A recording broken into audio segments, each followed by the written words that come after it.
Actually আমাদের কাছে আজকে ওই সন্ধ্যা 6:30টার সময় একটা কল আসে শনিচরের বাজারে নাকি আগুন লেগেছে। তো আমরা অ্যাকর্ডিংলি গেলাম।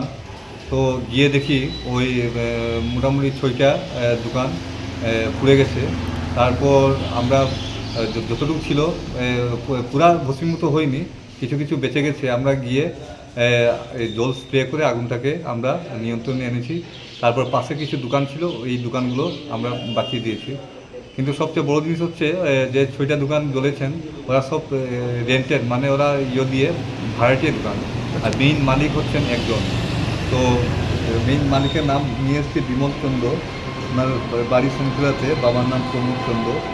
তো আনুমানিক ক্ষয়ক্ষতি আমরা যা একটা প্রাথমিক যে ধারণা, এটাতে মোটামুটি 12-13 লাখ টাকা হবে।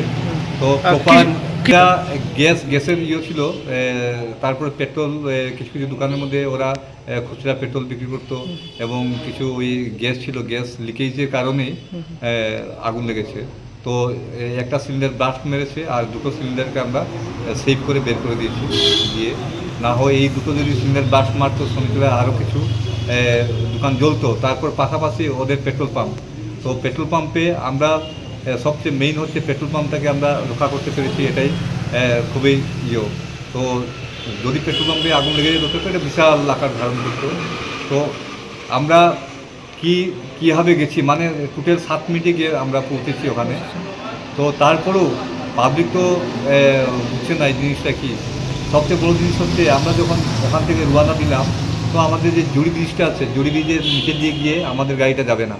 তো আমরা এই পূববাজার দিয়ে, ডিএমবি রোড দিয়ে পূববাজার দিয়ে বেরিয়ে যাচ্ছি। তো আপনারা তো জানেন ওই পূববাজারটা সবসময় কনজাস্টেড থাকে এবং টুকটুক ট্রাফিক জ্যাম থাকে। তো ওই জায়গাটা পেরোতে মোটামুটি 2 মিনিট আমাদের পেরিয়ে গেছে। তারপরেও আমরা মানে এত তাড়াতাড়ি গিয়ে পৌঁছেছি, মানে বলে লাভ নেই। তো ন্যাশনাল হাইওয়ে রাস্তাটা তো অনেকটা ভাঙ্গা, তারপর গাড়ি অনেক গাড়ি, বড় বড় ট্রাক দাঁড়িয়ে আছে। তো আমরা গেলাম, গিয়ে করলাম, আগুনটাকে নিয়ন্ত্রণে নিয়ে এলাম। তো অনেকটাই আমরা সেভ করতে পেরেছি। তার মধ্যে আমাদের যে স্টাফের যে শর্টেজ, মাত্র 3জন 4জন ফায়ারম্যানের মধ্যে একজন ফায়ারম্যানকে সেন্টি রাখতে হয়, 3জন ফায়ারম্যানকে নিয়ে যেতে হয় বলে। এত বিশাল বিশাল বড় আগুন, এই 3জন ফায়ারম্যান কী করবে বলুন? হ্যাঁ, এই 3জন ফায়ারম্যান দিয়ে এত বড় আগুনটাকে, মানে কীভাবে পরিশ্রম হয়েছে আমাদের, এটা আমরা টের পাচ্ছি। তো যাই হোক, আগুনটাকে নিয়ন্ত্রণে এনেছি। তো যা কিছু ডিটেল আমরা কালকে সকালে গিয়ে এটাকে প্রপার ইনভেস্টিগেশন করে দেখব যে লাভ লস কী পরিমাণ হয়েছে, এবং সমস্ত মালিকের নাম অ্যাড্রেস লাগবে, এবং ওদের কী কী দোকানে ছিল, কী কী আইটেম ওদের ড্যামেজ হয়েছে আগুনের দ্বারা। তো এগুলো কালকে ডিটেলস আনা হবে। তারপর আনার পরে আমরা ডিটেল রিপোর্টটা দিতে পারছি। তখন আন্ডার ইনভেস্টিগেশনে আছে। হ্যাঁ, প্রপার ইনভেস্টিগেশন পর এটা বেরোবে। অসংখ্য ধন্যবাদ। হ্যাঁ।